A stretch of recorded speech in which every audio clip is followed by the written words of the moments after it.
So the first one is called AdaBoost, which is the first algorithm that we are countering here. So now let's understand how adaptive boosting works, right? AdaBoost as it is called. So the idea is nothing but you take a data point and then you train your model on it, and then you see the data points which are more erroneous, and the data points which are more erroneous you give a lot more weightage. The data points which are almost perfectly classified or perfectly predicted you give a lot less weightage. And then with that you train your second model with the weightages, and based on the second model you again see the performance, and you again see what are the data points that second model kind of went wrong. So again, those points which second model had a lot more errors on, you give a higher weightage, and for those points which had a lower error you kind of give a low weightage, and then you train your model 3. Now let me explain that through a diagram.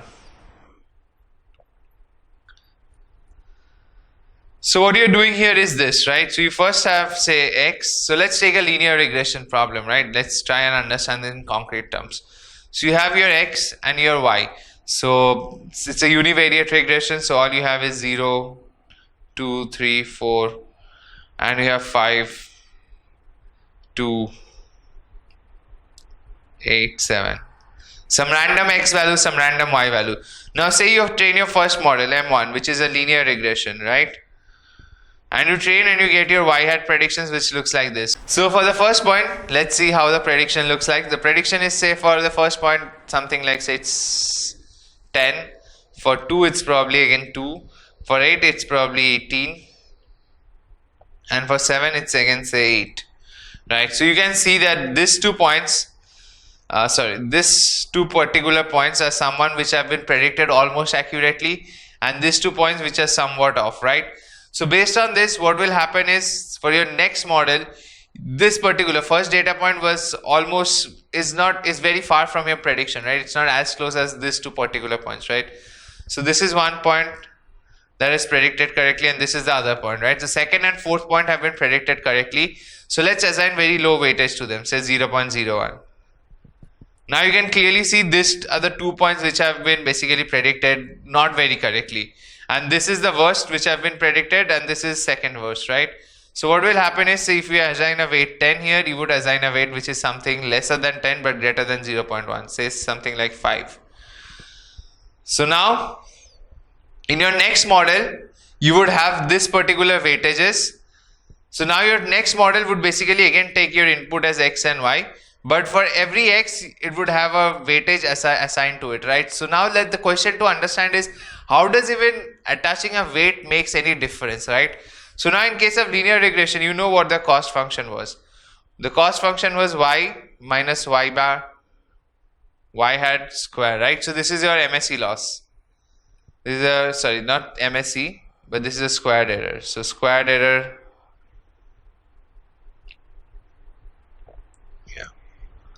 squared error is nothing but summation of y minus y bar square, right?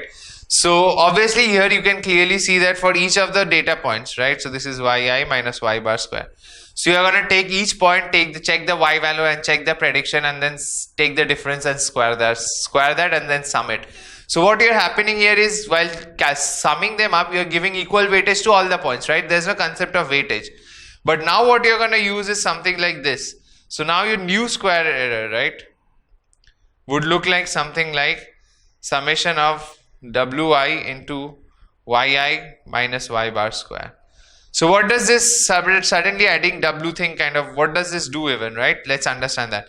So what it is doing is basically attaching a weight to each data point, right? So now for each data point your model now would have your y2 these are your y and this is your y2 predictions, right? So now it would make sure that for those points which are given a lot more higher weightage, the error is much lower, right? Because as you can see, if it's trying to minimize the cost function would be extremely high if you are making an error on the points which have very high weightage, right? If your prediction is way off from your actual target for the points which have high weightage, your cost function would be something which completely shoots up, right? So the algorithm would not want that. Algorithm's job is basically to minimize the cost function, right? So then it would basically try and make sure that points with high weightage, it's not making wrong, right? So you can clearly see here, if your point which is, so there's a weightage to every data point, right? Every data point, and so what you're gonna do is w1 into y1 minus y prediction 1 square plus W2 into Y2 minus Y2 prediction square plus W3 Y3 minus Y3 prediction square plus W4 plus Y4 minus Y4 prediction square. So now you can clearly see in this case that W1 and W3 are something which are very high values, right? We have already seen that in this particular example we have W1 and W3 which are very high. So what will happen is my model will make sure that these two values, right, the corresponding Y1 minus Y bar square and Y3 minus Y3 bar square, right? So this error terms are very minimized, right? Because this is my error term, right? This is my cost function which my algorithm linear regression optimizes through gradient descent, right? So when it's optimizing that, it would make sure that this particular numbers come out to be as low as possible, because that's the whole job of the algorithm, right? To minimize the cost. And you can clearly see it can minimize the cost by making sure this particular terms, right? This term and this term are basically close to zero or as much close to zero, right? So what would that mean is it would make sure that these two particular predictions, right? This prediction and this predictions are very close to the actual values.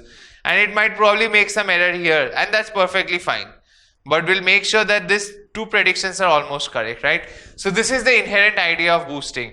I have already explained you the whole idea is that you first take a data set, you fit your first model, you see where your data points which are making an error, and the points which are making an error you attach a higher weightage to them, and you can see by attaching higher weightage what has happened is your second model, when it's trained with those weightages, it makes sure that the points with high weightages, it's not making an error on them, right? That's what it ensures.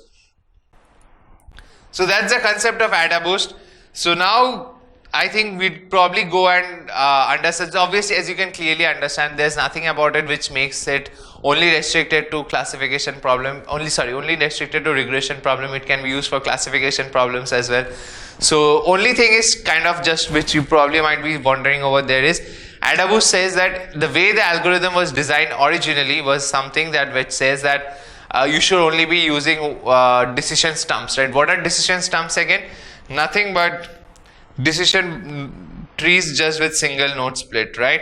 So that is what is a decision stump, right? You just have max depth equals to 1. That's it. That's about it. It's just a decision tree. Nothing about it. So the decision tree with max depth 1 is called decision stumps.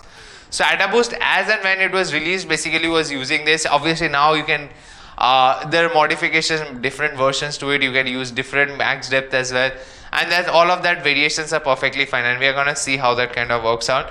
But the whole concept of AdaBoost is just this, right? You have your first model and you have your errors, and then based on errors you give data point weightages. So making sure that your second model, whenever it learns, it doesn't make errors on the points with a high weightage, because those points with high weightage are the one which are made a lot of, which basically were the most erroneous points by model 1, right? Model 1 could not classify them correctly, probably couldn't predict them correctly. That's why they have a high weightage, and because they have a high weightage, my model M2 basically learns to make sure that it doesn't make an error on those points, right? So that's the concept of AdaBoost. So AdaBoost in sklearn, so this is the part that we are going to talk about now. As you can clearly see, there's a sklearn API for implementing this. There's nothing much about it.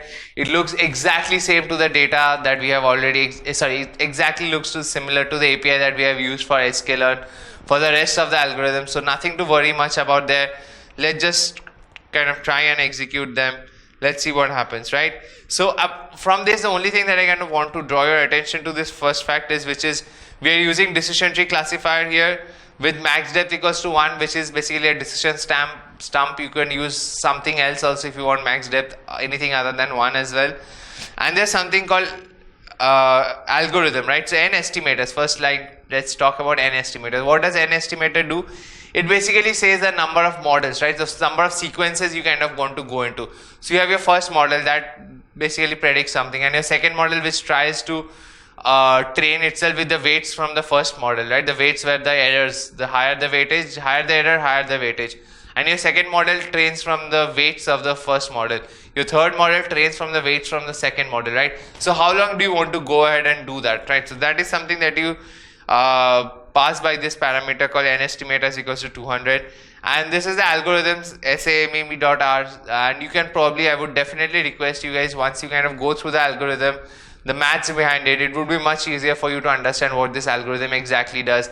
There are multiple varieties of the same algorithm, SSMA, just SSMME, and then SAMME.R. So there are multiple variants of it. If you understand the maths of it, it would be much easier for you to understand what is going on by changing the algorithm. Log on to GreyAtom's learning platform to unlock more free content. Subscribe to our channel and hit the bell icon for regular updates.